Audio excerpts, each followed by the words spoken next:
ቅድም እንዳልኳችሁ ነው የኤክስቴንሽን ተመራማሪ የሚሰጣችሁ አንዳንድ እንትኖች ይኖራሉ። ምንድነው አሁን ቅድም ለመግለጽ ሞክሬያለሁ። አሁን እንደመነሻ የአካባቢን ቀይር መሰረት አድርገን በአተር እና የተወሰኑ የፍላጎት ወደ 3 ሰው ወደ ሽምብራ እንትን ብለዋል። 30 አርሶ አደሮች ናቸው። 3ቱ ከአተር ወደ ሽምብራ እንትን ብለው ሽምብራ ኦልሬዲ ልንሰጣቸው ነው 10 እና 15 ኪሎ። ሌሎቻቸው እንደ መሬታቸው እንትን እነ ወይንሸት አደራጅቷቸዋል። ዋናው አሁን የክላስተር አፕሮቹ አነስተኛ ነው። ዋናው እሱ ሳይሆን ቴክኖሎጂን ሞር ለአካባቢን ቀይርን መሰረት አድርገን ማድረሱ ላይ ትኩረት እናደርግና ነገር ግን እነዚህ መኮንን ተሳትፎ ነበር ባለፈው እነሱን ስንሰደድ እና ምንድነው አሁን ቀጣይ እነዚህ እንደ ፍረግ ቲም በኋላ በሚቀጥለው ደግሞ በሌላ ክሮፕ በሌላ ቴክኖሎጂ እናንተ ይዛችሁ የምትቀጥሉበት ነገር እንዲኖር ከዛ አኳያ ያለውን መልእክት ታስተላልፍላችኋል። ራስን አስተዋውቀ ማለት ነው። እሺ፣ ስሜ ደሳለኝ ጌጡ ነው የሚባለው። ያው አብዛኞቻችን ጋር እንኳን እንተዋወቃለን፣ የሰፈሬ ሰዎችም አሉ። እንግዲህ እኔ በሙዬ በስሪንቃ ግብርና ምርምር ማዕከል የግብርና ኤክስቴንሽን የቴክኖሎጂ ስርጸት ተመራማሪ ነኝ። ዋና ስራችን የኛ ክንፍ የሚሰራው እናወል ቴክኖሎጂ ያፈልቃሉ። ከቴክኖሎጂ ደግሞ የፈለቀውን ቴክኖሎጂ በአርሶ አደር ማሳ ላይ እየፈተሽን ከተለያየ እይታ አንጻር ገበሬው ለምሳሌ ምርትን ብቻ ያይም ገበሬ እኛ ተመራማሪዎች ስናወጣ ምርት ይሰጣሉ የተሻለ ምርት የትኛው ነው የሚለው ላይ ብቻ ልናተኩር እንችላለን። ገበሬዎች ግን የራሳቸው እውቀትና ልምድ ስላላቸው ከእንጀራ ጥራት ጋር ከአመጋገብ ጋር እንዲሁም በሽታ ከመቋቋም ቀድሞ ከመድረስ የተለያየ መስፈርት አውጥታችሁ ልትመዝኑ ትችላላችሁና የእናንተ ተሳትፎ ውጤታማ ቴክኖሎጂ ምርትን ብቻ የሚጨምር ሳይሆን ማህበራዊና ኢኮኖሚያዊ ተቀባይነት ያለው በማህበረሰቡም ተቀባይነት ያለው ወደፊትም አብሮ የሚቀጥል ዝርያ እንድናወጣ ከእናንተ ግብረ መልስና አስተያየት እንድንቀበል ነው እንግዲህ የተሳትፈው የምርምር ስራ የምንሰራው። ስሪንቃ ግብርና ምርምር ማዕከል ምናልባት ተገልጾላችሁ ይሆናል 3 ምሰሶዎች አሉት። ቴክኖሎጂ ያወጣል፣ ቴክኖሎጂ ለአርሶ አደሩ ያሸጋግራል፣ እንደገና ደግሞ ዘር እንትን ያባዛል ማለት ነው። አሁን በእኛ ትልቁ ችግራችን ምንድን ነው? አርሶ አደሩ ዘር ቆርጣሚ የሚባል ስም እስከ መሰጠት ድረስ ዘር እየበላን ነው የኖር ነው። ምስራቅ አማራ ላይ አሁን ከዚህ በፊት ወደ ምዕራብ አማራ ስንሄድ ጎጃም፣ ጎንደር ስንሄድ በርካታ የዘር አምራች ማህበራት አሉ። የኛ ግን ያገኛትን መቆርጠም መሸጥ አይነት ነገር አለና ይሄ ባህል መጥፋት አለበት። ዘር ልጅ ማለት ነው፣ ወደ ትውልድ የሚሸጋገር ነው ማለት ነው። ዛሬ የወሰዳችሁ ዘር ብትሸጡት ወይም ደግሞ ብትበሉት በቀጣይነቱ ወደ ማህበረሰብ ወደ ልጅ ልጅ የሚሄድ የምትሸጋገር እድል አይኖረውም ማለት ነው። ስለዚህ ዘር እንድናመርትም ነው ተጨማሪ እንትን ታሳቢ አድርጋችሁ ምሰሩ ማለት ነው።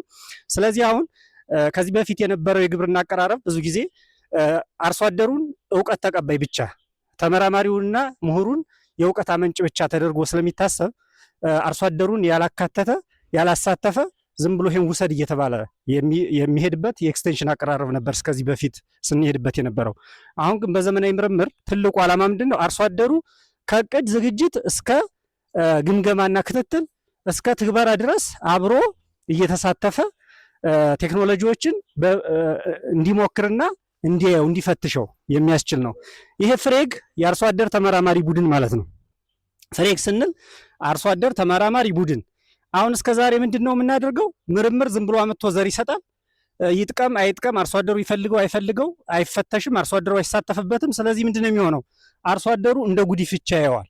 ይሄ ቴክኖሎጂ ያቦ በዚህ ልሞክራት ብሎ እንደው የተመቻቸ መሬት እንኳን አይሰጠውም። ያልሆነ ቦታ ላይ መጀመሪያ ሲልየው ልፈትሸው ብሎ ልክ ነው ማየት ማወቅ ስላለበት ማለት ነው። አሁን ከዛ ለመዳን ከምርምር ጋር አብሮ እንዲፈትሸው አብሮ ፕላን አቅዶ ተግብሮ ክትትልና ግምገማ አካሂዶ ወደ መጪው የምርምር ስራ እንድትሳተፉ ነው። እናንተ ዘር ብቻ መውሰድ አይደለም። አሁን ዓላማችን እናንተ የአርሶ አደር ተመራማሪ ቡድን ማለት አርሶ አደር ናችሁ፣ ደግሞ በተመሳሳይ እንደ ምርምር ቴክኖሎጂ እየወሰዳችሁ እንድትሞክሩ በማሳችሁ ነውና ከዚህ በኋላ እናንተ ራሳችሁን እንደ ተጠቃሚ ብቻ ሳይሆን እንደ ተሳታፊ አድርጋችሁ እንድቆጥሩ ነው የምፈልገው።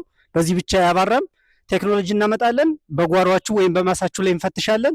ሲፈተሽ ታዲያ እናንተም አብራችሁ እንድታዩት ነው እንድትማሩበት ነውና ይችን ዘሯን ብቻ መውሰድ ላይ እንዳታተኩሩ አደራ። እናንተ ተመራማሪ እንድትሆኑ በቀጣይም የተለያዩ ቴክኖሎጂ ሲመጡ ተቀብላችሁ እንድትፈትሹ ከባለሙያዎቹ ጋርና ከተመራማሪ ጋር በሶስትዮሽ የምንሰራው ስራ ነው የአርሶ አደር ተመራማሪ ቡድን ማለት ነው።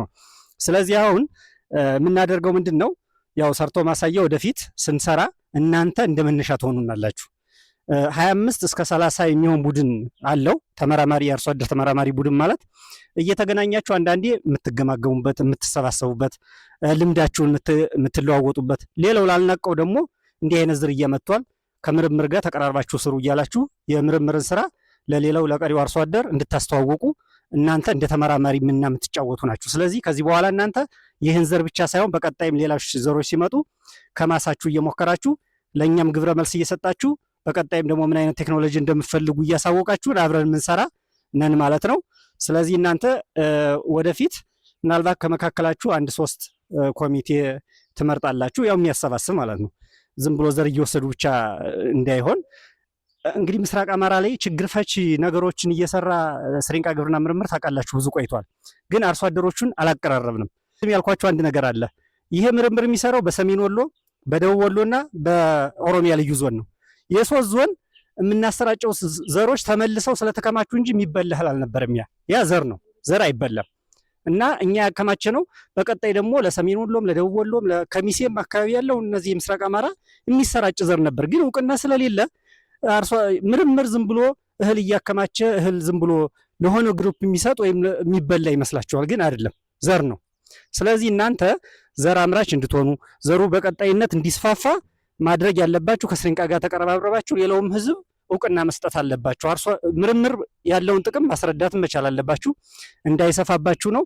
ስለዚህ ምንድነው አሁን ዘር ትወስዳላችሁ፣ በቀጥታ ከባለሙያዎቹ ክትትል ያደርጉላችኋል፣ መረጃ እንወስዳለን። ምን ያህል እንደሰጠ፣ በሽታ ተቋቋሚ ነው ወይ፣ ምን ችግር ተከስቷል፣ ወደ ቀጣይስ ምን መደረግ አለበት የሚለውን ነገር ያው አብረን በቅርበት እንሰራለን ማለት ነው። እኔ በዋናነት ማሳችሁን እየመጣን ዘርም ስዘሩ እናያለን።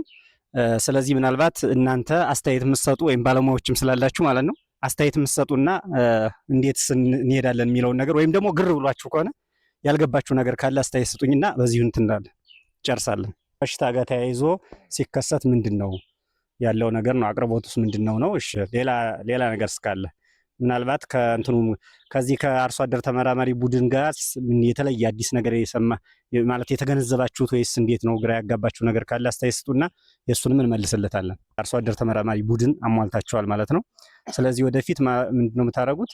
3 ኮሚቴ ትመርጣላችሁ፣ የሚያሰባስብ ጸሐፊ፣ ሊቀመንበርና ምክትል ሰብሳቢ ማለት ነው። እንደዛ ትመርጡና በወርም ይሁን በራሳችሁ ስኬጁል እያወጣችሁ ትገናኛላችሁ። ለምሳሌ መድኃኒትም አሁን ወንድሜ ጠይቋል።